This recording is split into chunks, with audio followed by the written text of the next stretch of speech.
But what I've seen, I think even as a psychologist, is that one step towards making that healthy social connection can mean a lot. And maybe if it's a young adolescent struggling, them being able to connect with a male therapist, right?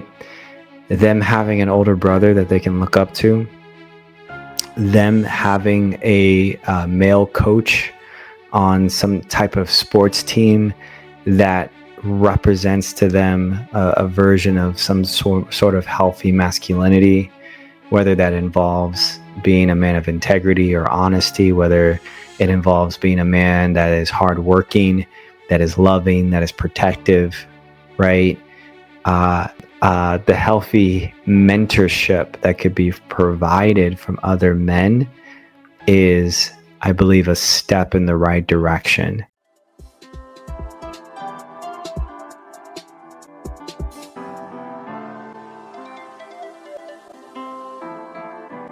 Hey, what's going on, everyone? Welcome back to the channel. My name is Dr. Phil Sarpon. I'm a clinical psychologist.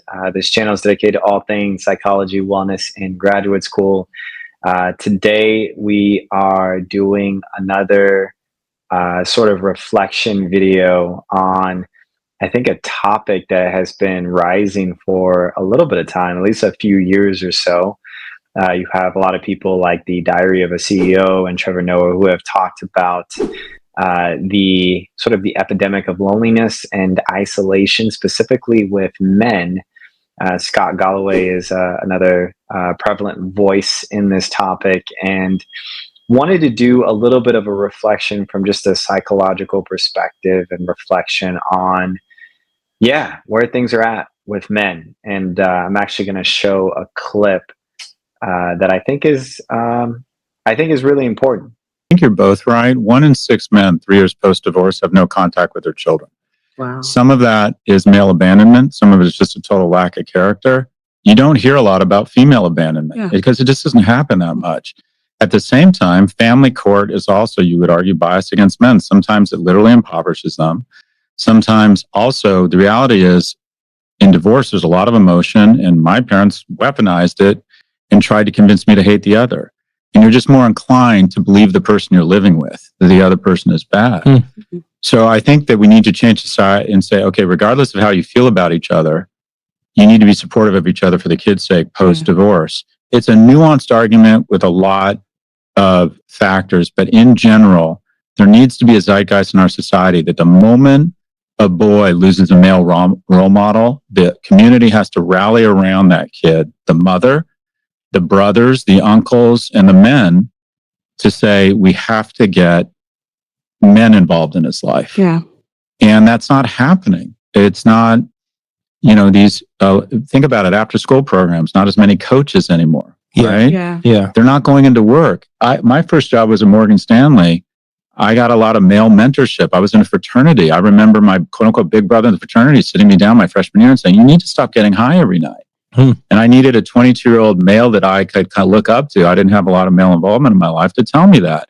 My first boss, was a great guardrail for me. Young men need guardrails more than young women, quite frankly. Where young women get them, when a young woman isn't in a relationship, she reinvests oftentimes a lot of that energy into her friend network, into her professional life. When a man's not in a relationship, he oftentimes reinvests it in video games and porn, and he sequesters from society. And a tremendous guardrail for young men that they're not getting is a relationship. All right, so that is a little bit of a clip. I actually would want to encourage you all to check out that full clip. It's a really great interview, and I think it was a really great podcast episode. And here's the thing. I think one of the things that I'm one of the reasons that I wanted to share my voice in this is, I think I've seen this too. There is a loneliness epidemic in general for both men and women. The suffering looks different, but I think the root problem is still the same. I think the root problem is still this aspect of disconnection, isolation, and a loss of meaningful relationship. The U.S. Surgeon General in 2023 said that 1 in 2 adults are experiencing loneliness. And, there is a disproportionate amount of young people, specifically men, who are affected. And there's, I don't know, it's really interesting because I think one of the things is, from what we've seen, is that women tend to have a certain level of social support. But even if they don't necessarily have social support, it's seemingly, from just a statistical perspective, that they are better at standing alone, while there are very few percentages of men who can stand alone. And what I mean by that is that we know from research that, even, for example, with marriage tends to benefit men more than it benefits women. I think there could be a host of reasons for that. Typically, men who are either single after 30 or 40 or 50 tend to have much more of much more of a higher likelihood of some form of addiction, whether it's gambling, pornography, some type of substance use. So there seems to be, and I think that it serves sort of this general theme that, honestly, I think women tend to have a little bit more natural resiliency than men, perhaps because of what they have to naturally go through in the world. But I think the reason I think this is always so important is whether it's the benefit and the healthy benefit of talking about just emotionally healthier men. That not only benefits men, but it also benefits society as a whole, right? If women are doing well, that's good for society. If men are doing well, that's good for society. This is a net positive for everybody. And one of the things that Scott Galloway talks about is sort of this decline of male friendships. 15% of men having no close relationships. Men are dying by suicide at 3.9 times the rate of women. Young men are more likely to be unemployed, unmarried, and not in school or in some form of training. And usually what happens when women, and he talked about it even in the video, when women face some of these life issues or life hurts, they tend to steer that energy towards career, towards relationships, towards something positive. But for men, the coping is more so dealt with video games, substance use, and pornography. And one of the things that you have to kind of take a broader picture at this is that when you look at therapy, right, 34% of therapy clients in the US are male. So men are underutilizing therapy at a much lower rate than women. And then on top of that, too, when it comes to just male therapists, there's a smaller percentage of male therapists as well. Oftentimes men can feel like there's a much more of a bigger stigma for therapy if seen as how they are male and are going to therapy. They're less likely to share that with their friends. They're less likely to talk about it. And I think they're more likely to have maybe some internalized shame around that as well. And I think one of the things that is so important about this topic is that this is not the issue of women, right? This is not about blaming women. Women are, from an educational perspective, from a career perspective, rates are increasing, and it's good, right? This, again, is going back to a net positive for society. But as women are having these incredible strides, men are actually regressing, right? Fewer men attending things like church and other social groups, fewer men having healthy male role models, fewer men being able to articulate their emotions in the context of romantic partnerships, as well as therapeutic relationships, as well as therapeutic settings.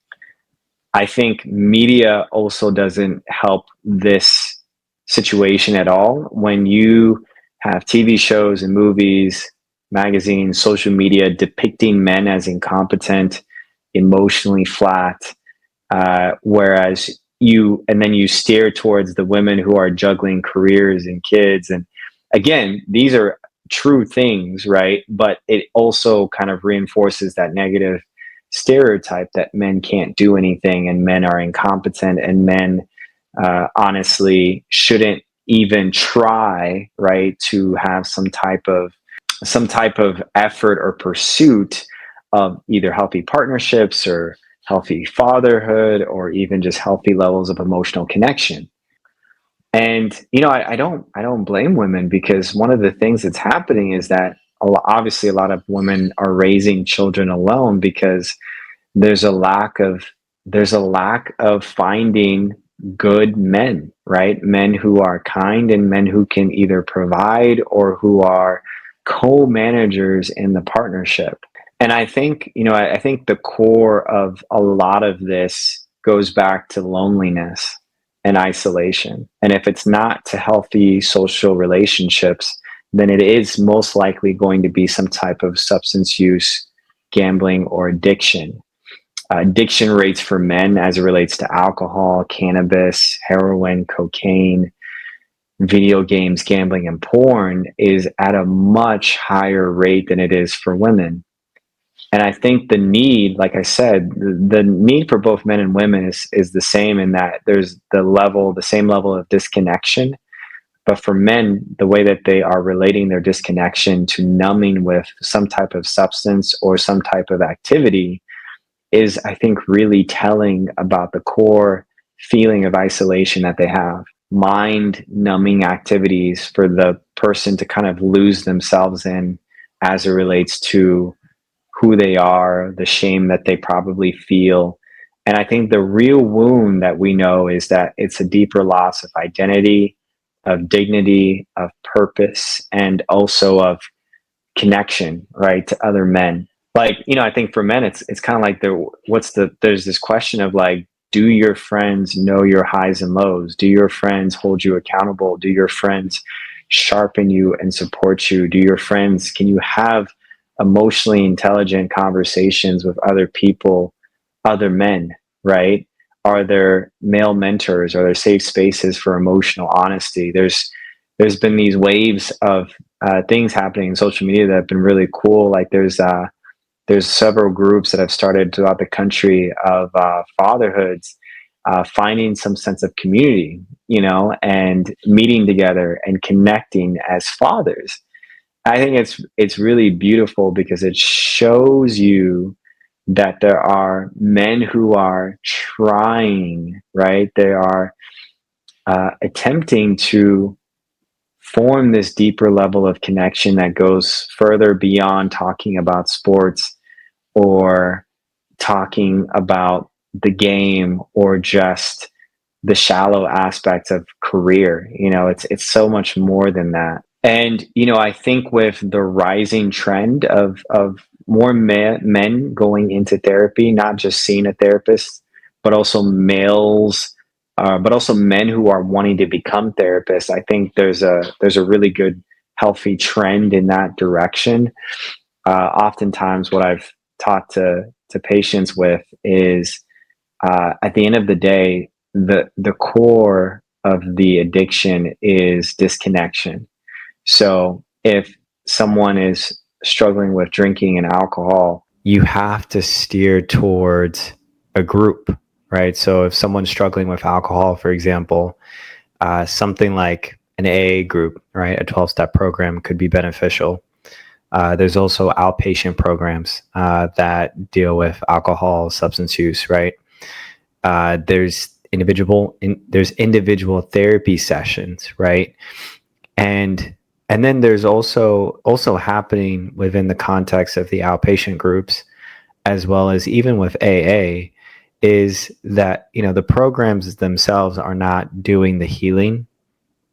It's the connection within the community, right? So oftentimes a lot of patients will report that help with a sponsor or help with someone in the program who they call, who they hang out with, who they talk a lot with. That is what's helping them, right? Or, for example, even with the outpatient, right? They'll meet people, they'll meet others who are similar in terms of their own struggles, who they can connect with, right? Even the therapeutic alliance with a therapist, yes, you're going into your past traumas and all of that stuff, right? But there's this level of therapeutic healing alliance that's built within the context of a professional relationship, right? And then oftentimes what you'll see is that there's also a lot of motion for these people to build stronger connections with people in their community. This could be with romantic partnerships. This could be with family. This could be with friends. And as they pursue the repairment, perhaps, of broken relationships, the deeper, like I said, the deeper need as it relates to loneliness, isolation, addiction is disconnection. So the more that someone is connecting in a spiritual way, the more that someone's connecting with other people, the more that someone's connecting to a higher purpose or a higher power that's deeper and that's more meaningful than themselves, the more that you're filling this space, the space of voidness is now being filled with something else. It's not enough to abstain from the addiction or the bad habit. The habit needs to be replaced with something better, and that's more fulfilling. And that's the same with Sexaholic Anonymous, whether it's related to porn or prostitution. That's the same with Gambling Anonymous. That's the same with other outpatient groups that are helping people with some type of addiction. All of these are steered towards connection. All of these are steered towards some form of social, emotional intimacy that is fulfilling the need, the greater need for that person, in which they desire some form of real connection. There's a disconnection from life. There's a disconnection from themselves. There's a disconnection from other people. It's usually taking their own life in the context of being by themselves. There's so much loneliness within the context of suicide, right? And all of that further reinforces this aspect of a lack of connection. So whenever we look to meet the need by starting with real connection, by starting with more vulnerability, by starting with more depth, and opening up about some of the skeletons in the closet or the demons that we are facing, the more that we put it into the light, and the more that we can start to cultivate a community that has richer, healthier families and communities and generations. And so you're choosing connection rather than the disconnection. All of that takes time. All of that takes, obviously, a lot of that is easier said than done.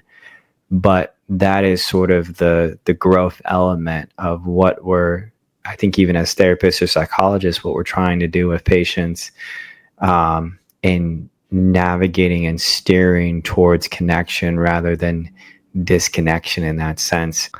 It is not good for society, for any identity, to be suffering in a way that is unnecessary, or because at the end of the day, that really mirrors back to ourselves in realizing how much of a net negative that is. If anyone is suffering of any identity, what does the reflection of society look like in terms of meeting that need for that individual or for those groups of people?